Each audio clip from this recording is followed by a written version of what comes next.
Welcome to NuttieBuddie Sports. Okay, you ready to get into our 6 burning questions, Clint? I'm on fire. Okay. Okay, let's start with this one. Our first burning question. Let's go with, who is your number one player? So it's been kind of decided by the majority of the NBA. It's either going to be Chet, or Jabari Smith, or Pablo Banchero. So who do you have as your number one player? I would take Jabari Smith. Mhm. Yeah, I just think he has the size I like. He has the athleticism. From what I was reading, he's known as a hard worker, solid defender. He has some downside weaknesses, like he's not a great ball handler. But I think a guy that has that athleticism, size, that I think you could sculpt him. He's not extremely cut, but you could work on him, untapped potential. He has the shooting ability. He's a crazy shooter, tough shot maker. I would take a chance on a guy like that I think I could untap what he has left in there. Maybe he's not going to end up being a crazy ball handler, but neither is Jaylen Brown. Like, if you could turn him into someone like a Jaylen Brown, all right. I mean, you can be happy, but he's bigger. He's 6'10". So that's who I would go with, because I think he has the work ethic that I see that I could open up something with. Yeah, I agree. I actually had Jabari Smith as well. Ultimately, when we talked about what that hard worker, he checks that box. And are you elite at something? He's a marksman. He shoots the ball from distance. He's elite at it. And you can work with that, because, like you said, at the very least, he's Rashard Lewis, right? Like a stretch 4 that can hit shots and play really solid defense on the other end. So he has a floor, I feel like, and like you said, you can work with somebody who's willing to work hard. So I'm with you. Jabari Smith is my number one pick as well. This is not part of the 6 burning questions, but who's your second?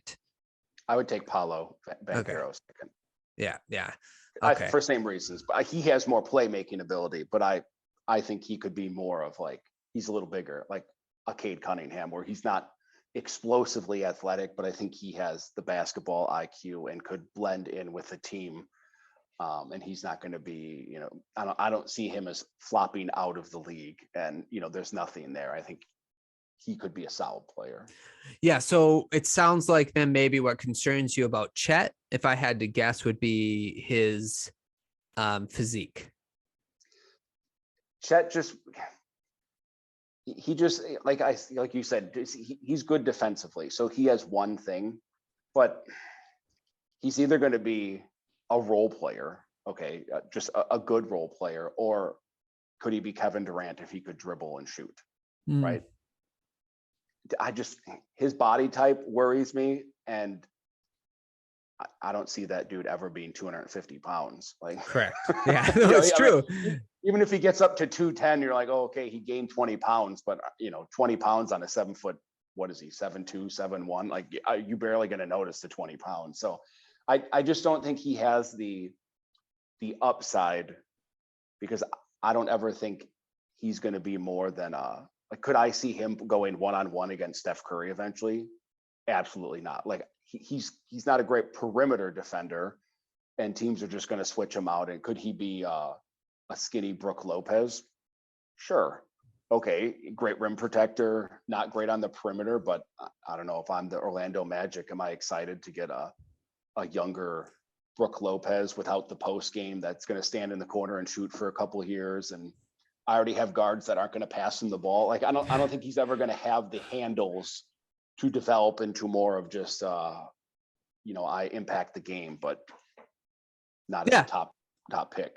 Yeah, I guess I would say I sort of agree with that. I think he has a little bit more playmaking than someone like Brook Lopez. Like, he seems to be a willing role player as well. But the thing that, one of the rules that we sort of talked about, can you see him playing in the playoffs in the important minutes? I have doubts that in the NBA, in the way this court is spread out, if he was switched on, the like Ja Morant, Steph Curry, those type of players, I just don't see him keeping up with them. I think he'd get played off the court much like Rudy Gobert does. So, so I'm with you. And looking over the teams who have the top picks, out of the top 7, maybe the Pacers at 6, but any of those other teams that are going to pick him, he's not going to have the ball. Like, they're not going to be like, hey, Chet, that's true. Here's a 25% usage, dribble around and create some offense. So unless he can develop that part of his game, then I don't see him. Like, you're right. He can dribble better than Brook Lopez. Brook Lopez moves about as slow as possible towards the rim with the ball. But I just meant like defensively, and that's valuable, but I don't see him playing 40 minutes a game in a high leverage against some of these playoff teams and guards. And, is he going to go 40 minutes against Giannis without getting, his face busted in 10 times in the game? So I see the potential, but I just don't see a team that's going to say, Chet, here's the ball, turn yourself into Kevin Durant. Could he do it? I think he could if he had the ball and if he was going to be the number one option on a team, but I don't see any of these teams that are going to make him their number one option. Oh, okay. That's a fair point. Yeah. It's going to be interesting because I think he's the most, out of those 3 picks, he's the most like controversial of the top 3 guys. Okay, let's go to our second burning question. Which team do you think makes a trade or even needs to make a trade? So I'll go. Who do you think? Who do you got? So I think it's either going to be the Kings at 4, because I think the Kings are stupid and they don't want to take a guard. And I think who's going to be there for them, either Ivy or Sharp or someone else, or the Pelicans at 8. If the Pelicans have someone on their list they have all those extra picks from the Bucks and Lakers, and I think those are the 2 teams that have the ammo and are most likely to let's trade up for someone that we're high on. Do you so Sacramento, they would trade back is what you're thinking if they make okay. And a possible trade partner could be New Orleans then, because they're at 8, you said? Yeah. I heard OKC really likes Ivy. So I wonder if they have I think the 12th pick.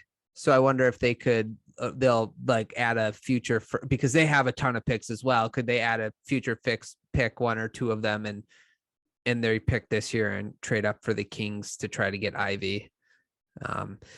But I guess we'll see what happens there. I have the Blazers as the team. So Dame Lillard, they gotta, if they really want to build around Damian Lillard, they got to get players that know how to play basketball. They can't work on developing a young player for the next 3 years. And if you look at the history of the 7th overall pick, I did that recently because obviously Jeremy Grant's on the table, and some people are like, well, Jeremy Grant isn't worth the 7th overall pick. So I went back and I looked at it, and the last 10 years, there's only one player that I would pick over Jeremy Grant that was picked at 7, and that was Jamal Murray. Okay. And Jamal Murray, he took 2 to 3 years to develop before he became Jamal Murray, right? Like, he didn't just become Jamal Murray overnight. So I think if the Blazers really want to compete, they need to trade that 7th overall pick for a veteran, whether that be John Collins, which the Hawks are looking to trade. PJ Washington is rumored with the Hornets to be interested, or even Jeremy Grant with the Pistons. So I think the Blazers will and need to make a trade to help out Lillard. Oh, they definitely need to make a trade because, like you said, that they're in a tough situation because ideally you would just take the 7th pick, but Dame Lillard's older and he's not going to sit around for, even if they nail the pick with someone who's good, waiting 2 years for that guy to be able to, compete in the playoffs. Yeah, correct. Okay, let's go to our third burning question. Team to watch out for on draft night. So what team are you watching out for on draft night? Maybe the Knicks. Maybe they're going to unload some stuff because maybe they think that, hey, Kyrie Irving is, hey, he's going to put some butts in the seats. That was a tough one because I thought of, the Pistons too. not the Mhm. Pistons, sorry, the Blazers Right. as, and in essence, the Pistons. Like if these teams are going to ship Jeremy Grant, this might be the time, the next couple of days. So Blazers and the Pistons were the other two I came up with in this area. Is something crazy has got to happen besides just moving picks. The Pistons aren't going to trade 5 for 10 and 12. They're not going to just switch around picks. So I think there's going to be a couple players that go, it's hard to know who might do it, but I think you're right with the Blazers. I just put them in this side instead of the trade part. No, that's a good one. I also so I picked somebody else too because I had the Blazers in the other one. So the Atlanta Hawks are sort of interesting to me because they are a team that has almost too many players. When we were looking at their rosters even before the season start, they had like 11 potential role players. So they could package their pick, and it sounds like John Collins is the guy, odd man out there. Like I think they're tired of him for some reason. I don't know what him and Trae Young, I don't think get along or something like that. But so the 16th pick and John Collins is available. I'm kind of interested to see if the Hawks trade him. Another one is Memphis. They have 2 first-round picks. And again, they're another team that has a lot of solid young players, but they almost need just like they could do like a 2-for-1 deal to get a better, more established player than some of the young players they have, and those 2 first-round picks could help them make a move like that. So I have Memphis and Atlanta as 2 of the teams that I'm kind of watching out for on draft night. Yeah, it should be interesting. Now watch, there'll be no trades in the draft. I know, right? Right through the lottery with nothing happening. But yeah, there's a lot of teams that you'll find out how serious they are about wanting to improve. And I guess the Hawks could, with John Collins, you could wait into July when free agency starts going. But if there's a player they're looking for, same with the Blazers, I mean, in theory, you could take the 7th pick for a team and work something out later. But yeah, the Hawks are a good one. They definitely need to do something because, they apparently thought it was good enough to get to the Eastern Conference Finals and fall off after that. But I think, the Hawks, Memphis too. They're right on that edge of what do they want to disrupt how they've done things and go, big game hunting, or, try to ride it out a little longer and develop guys. Yeah, their team is just so young already. I just don't know what, like 2 first-round picks is almost like if you could trade just out of like a player with those 2 first-round picks and get someone like a John Collins. I think that you probably wouldn't do that just because you got Triple J and they kind of are the same position type players, and it would be hard. I think it'd be a weird fit, or maybe they could work it out. I'm not sure, but it's just like, why wouldn't you do that instead of getting 2 more young players when your roster's so young anyway, and you already got like 9 solid players, For sure. Okay. Which player, so this is our 4th burning question, with player and team fits the best? So when you were looking at the draft, mock draft, it could be in the lottery or whatever, what player is like, man, if that player went to that team, that would be super awesome for both the player and the team. So I'll just go random and I'll keep a Wisconsin tie. Johnny Davis somehow ending up with the Spurs. He seems like just the guy who has the potential, but his shot is not consistent. And the Spurs seem like a perfect team that would take a dude that has some of that potential and then, not turn him into Kawhi Leonard, because, I don't think Johnny Davis has the defensive tools, but just a guy that you're like, oh, he fell to, what did they have? They have pick 20, like, oh, he fell to pick 20 and they picked Johnny Davis, and 5 years from now, he's shooting 40% from 3 and, is an all around good player. And you're like, darn it. But I think the Spurs are one of those, he reminds me of a Spurs player. How stoked would you be if he fell somehow to the Bucks at 24? He's not going to fall that far. Yeah, the Bucks probably wouldn't end up taking him. Then they would be like, "Oh, look, we're just going to trade him." But that would be, I think he could fit. But I don't know if the Bucks are one of those teams that haven't had a great track record since drafting Giannis of developing. That's fair. Young guys, they just they take Thon Maker. I'm like, oh, didn't work. And just, they just throw darts or wherever, or just trade the pick for, someone else. So he would be an interesting fit. I think they could get something out of him because he wouldn't have to, carry any kind of load besides stand over there and shoot. Yeah, that's true. I picked, it sounds like you might disagree on this one, but this is a little high, so they'd have to trade back. But I thought Keegan Murray to the Kings is a perfect fit. The Kings are trying to get to the playoffs, and I agree with you as far as like drafting Ivy at 4. But if they could trade back, get an extra pick to like the big rumor is the Pacers want Ivy, so they trade back to get 6, and then they can get Keegan Murray. Murray is 6'8". He could fit right in next to Sabonis, and he's not a player. I think he's like in the lottery, in my opinion. It's him and Mathurin that are probably the most like ready to just be put out there to start, and they'll be able to produce because of their skill set. So I feel like for me, Murray, if he ends up in Sacramento, and they trade down, get additional picks, maybe another player, I think that would be a really good fit because it would be him, Barnes, Sabonis, Fox, and Mitchell. Yeah. I want to say Donovan, but it's Devontae Mitchell. Davion, that's it. Davion Mitchell. So I think that would be an interesting starting 5. So that's where I would say would be a good fit, but only if they trade back. I don't think picking him at 4 would be wise. So what you're saying is he's going 4. No.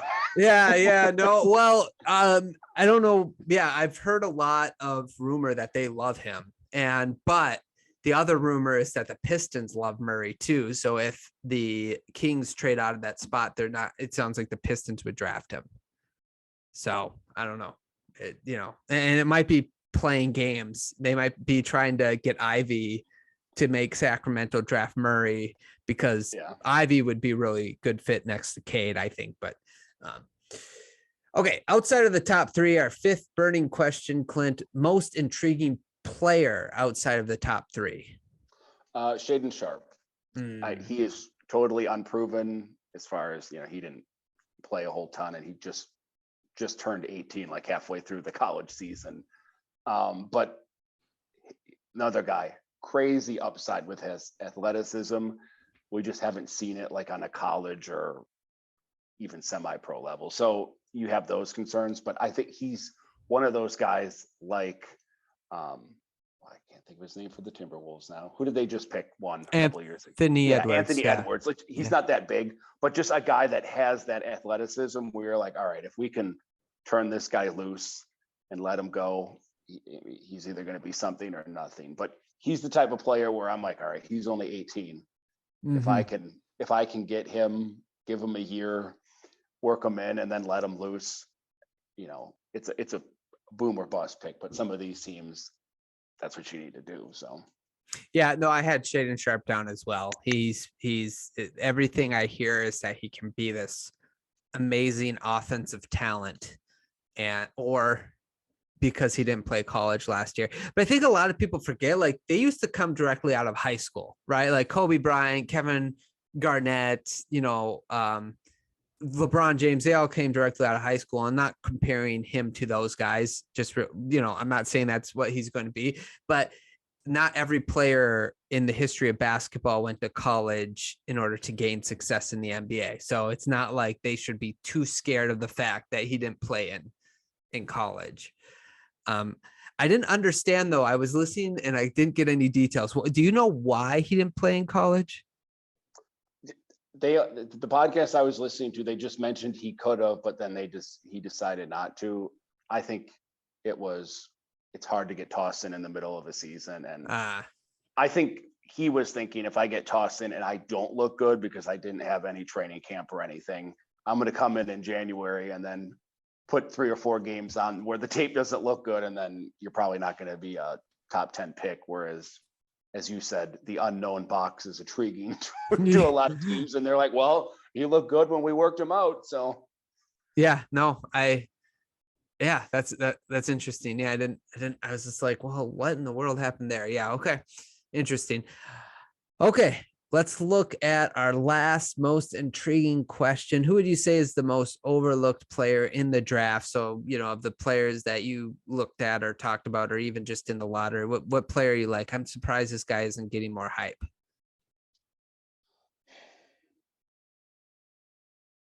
That's a tough one. Like when I was trying to think of it, I'm like, some of these guys they either get so hyped or they just kind of fall through. I was, like you said, trying to keep it in the lottery.